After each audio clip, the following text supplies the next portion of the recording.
This is tape 3 on February 8th, 1998. Mr. Ehrlich, who taught you this song?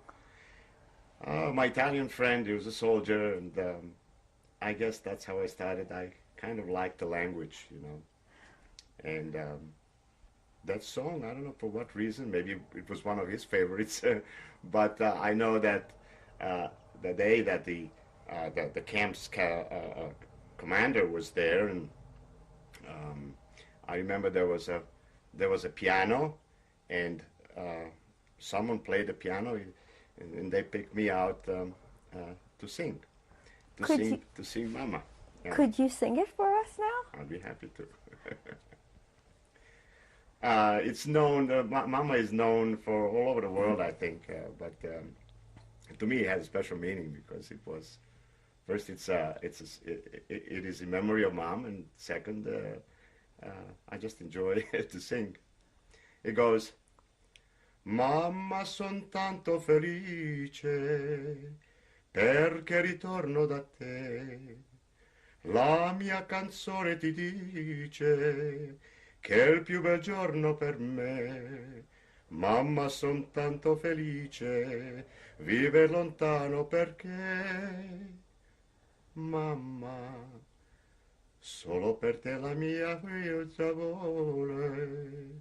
Mamma, sarà con te, non sarai più sola.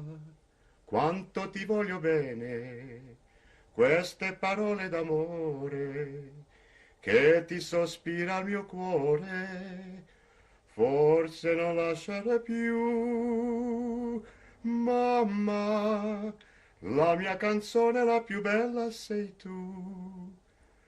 Mamma, ti voglio e per sempre non ti lascio mai più. Mamma, mai più.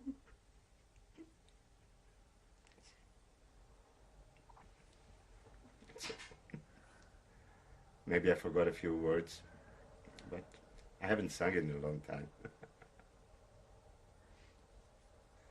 So, it was a nice song, and I had a nice hand, and I got the taste of the applause.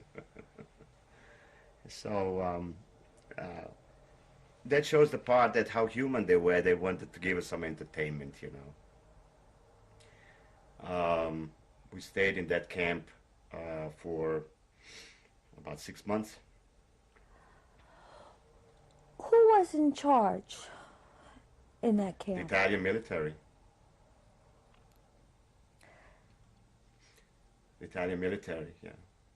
And they were under strict orders to protect us. Consequently, after that, they had to keep moving because the... Well, wait a second. yes, I want to stay in this sure. camp just a little bit longer. Were you able to go to school or have any learning in this camp? No, no such thing. Nothing. There was no school. There was nothing. The children would just wander around the camp. We used to play some games. We used to do some running, like the relay. I remember relay. Used to organize some sports, you know, jumping, and no toys, no nothing, no. What were the nationalities of all the prisoners? Yugoslavian. All Yugoslavian. All Yugoslavian. There were 600 of us. Were they also all Jewish? All Jewish. Oh, yes. All Jewish. Do you remember any conversations about what was happening outside of this camp? I remember an incident. You know, the bathrooms were in a different building. And if you had to go to the bathroom, you had to leave your barrack, and it was very poorly lit. And I remember one night I had to go to the bathroom, and I walked to the other barrack, And for some reason, I didn't go. Or there were different compartments. Uh, I swung open a door, and luckily it was not the door where one of the inmates, should I say, a woman, hung herself. She killed herself. That I remember. That's the only incident that I remember in that camp where it made quite a repercussion. You know, I also heard that some of the valuables that they asked, that the Italians asked, any valuables that they're supposed to confiscate that. I don't know how true it is. I don't remember my mother anything being taken because we didn't have anything. But someone, I heard some rumors saying that some of the possessions were taken away from them, many valuables. But I remember that incident particularly, that was probably in despair and so forth, that this woman just hung herself. Do you remember speaking about this incident to your parents? Yes. What did they say to you? That in despair, that she was alone, that all the family was gone, and that woman was all by herself, the children, her husband, everybody. Just didn't have anybody. She didn't feel like living no more. Yeah. That's all the rest. Life continued every day without many incidents. You know. What impression did that make on you?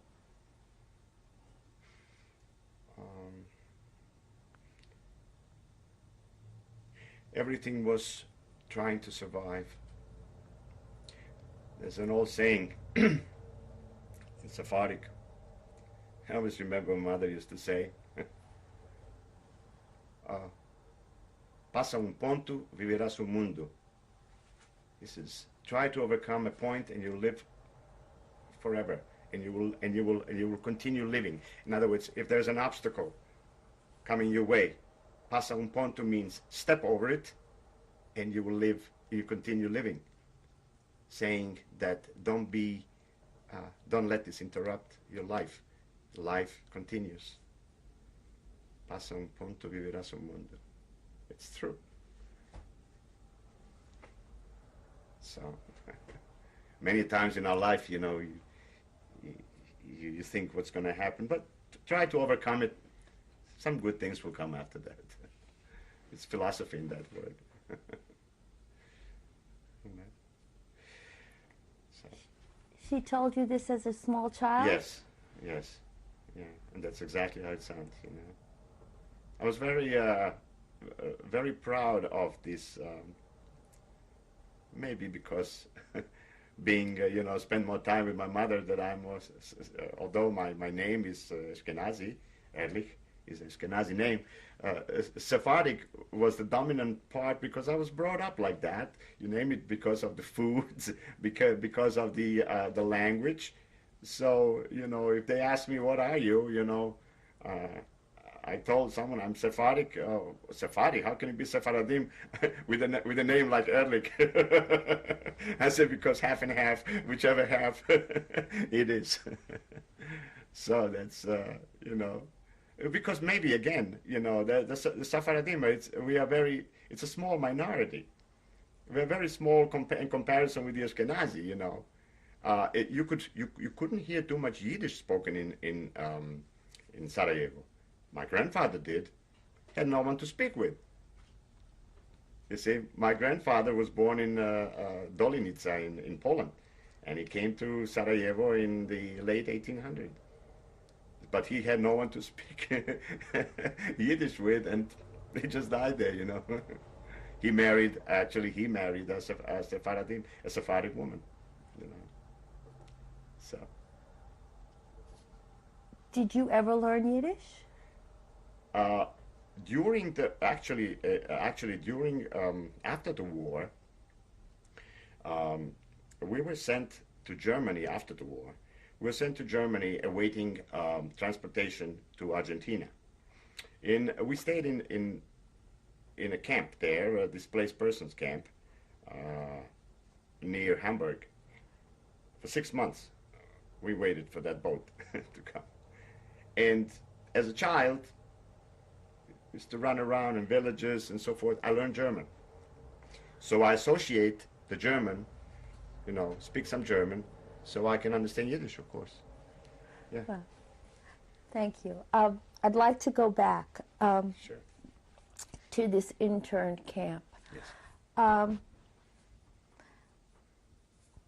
What was a typical day like for you there?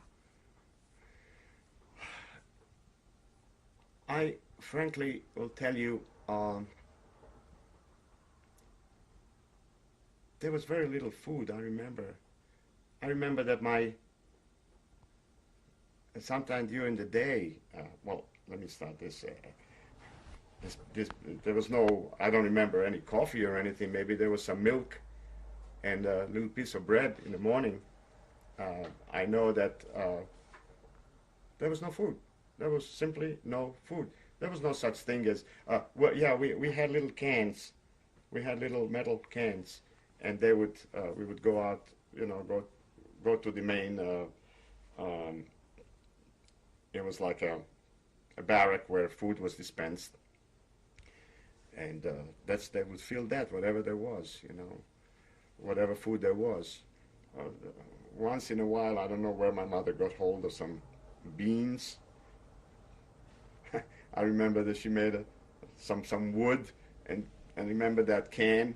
Oh boy, did it taste good. It was outside, like at noontime, and she would make some beans, cook some beans there. Where she got that, I don't know, but I don't remember really any great meals or stuff like that. And it went day after day after day, and how we survived, I don't really know. I just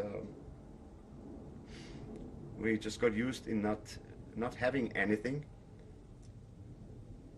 Whatever we were wearing, that's what we had. Nobody gave us any clothing, and we just took everything. We just took everything and accepted everything, whatever was given to us.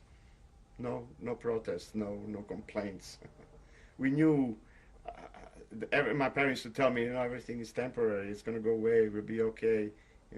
Like a mother and a father would tell you.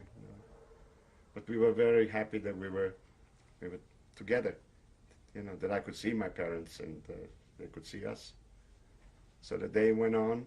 Typical day. Nobody did anything. Honestly, it was simply there, protecting us from the harm from outside. Did you receive any mail? No. Totally incommunicado, no. Were you able to send any mail? No mail. Nothing. Absolutely nothing. Totally. We didn't know what was happening in the world. Nothing. Terrible thing. Were there any radios? Nothing. Simply nothing. As if somebody put you in a cell and no communication whatsoever. At that time, you're talking about 1942, 1943. Everything was happening around us, outside. I remember it was barbed wire all around the camp. And the children from outside used to come to us, used to talk to us from outside. Children are children, and just, we were a curiosity, Why are we inside, I don't know. Do you remember any of those conversations? I guess children's stuff, Children's stuff, just friendly, They didn't bring us any food or anything like that. Would have been a good idea, but we were not that demanding, We were looking at them outside as curiosity, and they in turn did the same. Yeah. I remember also that once they allowed us, because the camp also faced part of it, was near the sea. So once they took us, this was outside the perimeter, for it was for a walk or so. Oh, how I love to touch and I love the water, you know. I could smell that ocean, you know, and I remember touching the water. It was so beautiful. For just a little bit, maybe about a half hour or so, they just brought us near the water. I remember it so well. Certain things leave an impression in your mind, you know. Maybe that's why I'm so crazy about the ocean. When I see the ocean, to me, in a way, represented uh, liberty, open spaces. It represented freedom, you know, seeing the ocean. And ever since. So it shows you how human they were. They weren't there to harm us, purely as a protection. God knows what. Maybe they would have provided us with more food had they had any, you know. There was none. When did you leave here? Oh, here is the thing. Because of the insistence of German insistence and Croatian insistence that all those Jews be deported to Germany, in other words, to be slaughtered. The Italians knew well that that would happen to us. And they quickly decided this time to take us to another camp. This camp was called, it's an island. They thought they would have more control of it, and they were more in control of that camp. It was, of course, also Yugoslavian territory, but this was an island of Arbe, or Yugoslavians called Rab. There were two camps. One was a political camp, and one was Jewish camp. The political camp, I know they were very strict, and they weren't so kind. Of course, these were the partisans.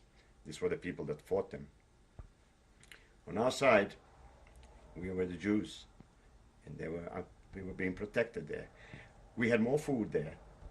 My father worked in the kitchen, remember? Again, the same type of beds, double-deck bed. There were sanitary conditions where I remember the first time I saw a lice, because it was occupied before by soldiers and so forth. You had to look, you know, you used to, or bed bugs, lice and bed bugs.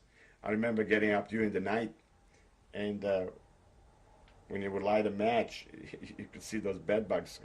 You know, they really made sleeping uncomfortable, you know. But there was no spray, there was nothing to kill them, you know. You just had to live with it.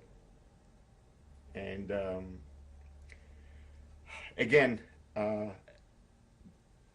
difference here was that it was more organized, and there was like classes for children, you know. Maybe at that time Italy was more aware that they were going to be defeated, and they wanted to leave an impression that, you know, that they were good to us. Very briefly do I remember going to attending some classes there. After all, you know, reading and writing and so forth. Again, I befriended some Italian who used to leave me food on the side. I knew the pattern. It was a matter of survival. And this is where actually the end came, because that's when Italy surrendered. When Italy surrendered, it was occupied. Later on, that island was occupied by the partisans, Tito's partisans, Yugoslavian partisans. And they didn't harm the Italians. Our guards were not harmed. They let them go because they were human.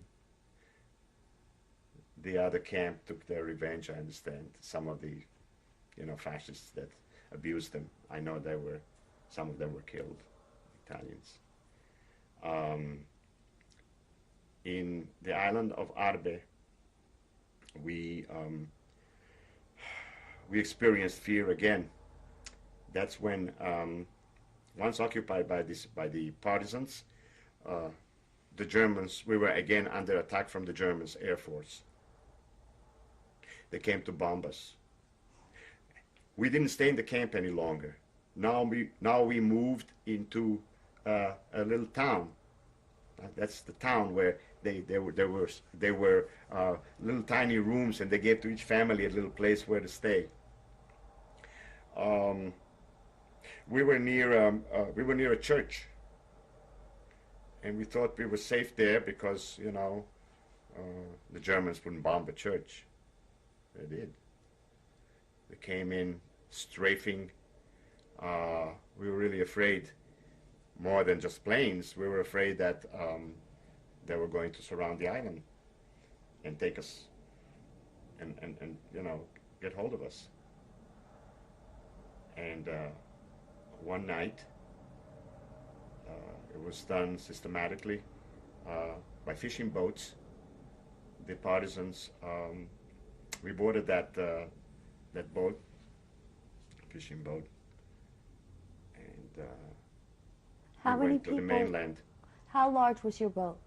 The boat, very small. I would say about maybe 20 families. 20 families in one boat. Yeah, there was a fishing boat, fishing boat. And we traveled only at night. So we came to the mainland. The mainland was all destroyed. It was a town called Seigne. In the town of Seigne, you could see activities there. The partisans were on the run as well, because today it belonged to them, tomorrow it went back to the enemy's hand. So they quickly told us to leave Seigne and try to go inland, where they had a stronghold, and I remember that night, as children, they put the children on an ox cart. It was drawn by horses, and all the parents walked behind that horse and carriage, but they were large, like the farmers used to put hay. Well, that's what it was. So the children and whatever our little belongings that we had, that night, the trip was like 40 kilometers. It's about 25 to 30 miles. And my parents walked that and into the partisan occupied territory. Do you remember what you took with you? What you carried? What I carried? We had nothing. Absolutely nothing. Nothing. Nothing. Nothing to keep us warm. Nothing. Because we didn't take anything away when we left. I really don't know how we survived the winter and so forth. It's amazing. Certain things, like, mentally you were so overburdened with fear that cold and so forth didn't matter.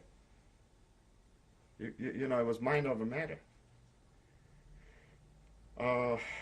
When you were describing the trip on the ox cart that Yes. your parents walked, was that before the boat trip or after the boat trip? After the boat trip, after we got onto the mainland. Yeah.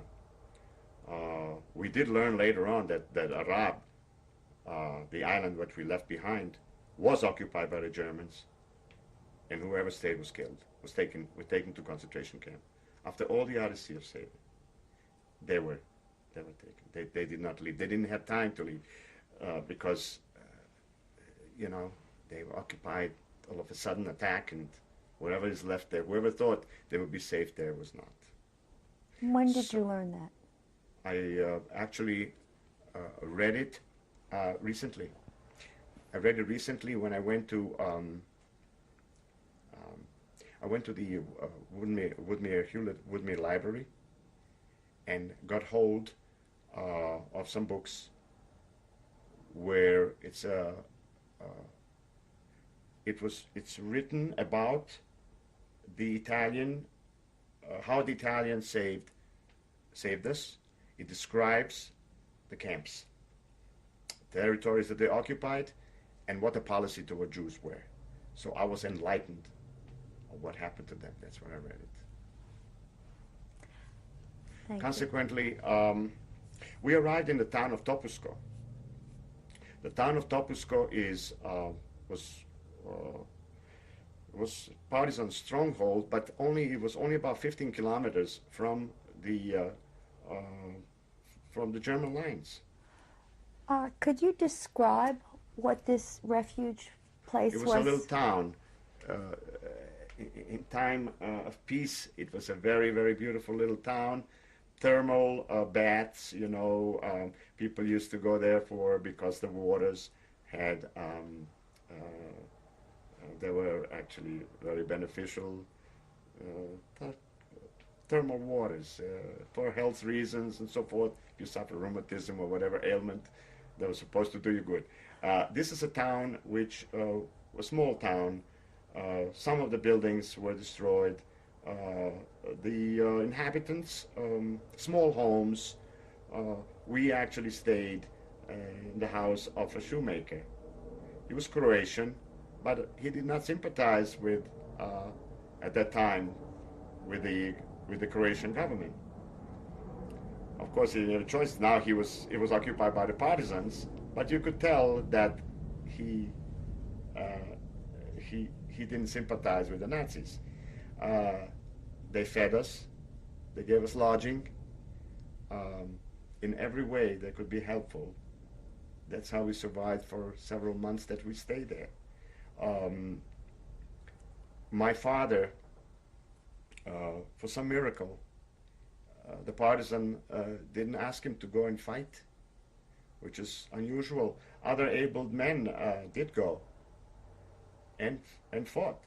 I remember as a child seeing, it was in the middle of the winter, I will never forget it, through icy, with the ice forming on the windows, I could peek outside, and I saw where men and women, their feet wrapped in rags because there was no shoes, going to fight the enemy, because it was like, now you had to be here, now you had to be there, you had to be mobile. And depending where they thought that the Germans, because all they had to be, with motorized vehicles, and the Germans could attack us and be there in 15 minutes. But they were afraid. The resistance was so tremendous, and they had strategic places where they would place these partisans and give them a hard time. They did not venture to attack us. But what made me so patriotic about being Yugoslavian, not that I sympathize with any communists, at that time, it's not the communists that it was a resistance. It was a Yugoslavian resistance against against Germans. So I felt that these people were courageous. I thought that I'm very, very loyal to that idea that you have to protect yourself and fight the oppressor. I'll never forget that sight when I saw these brave people, and in a way I felt, why didn't my father join them? It crossed my mind, that we're standing behind and have someone else do the job. And I'm grateful for that, because God knows what would have happened. We're going to change tapes again.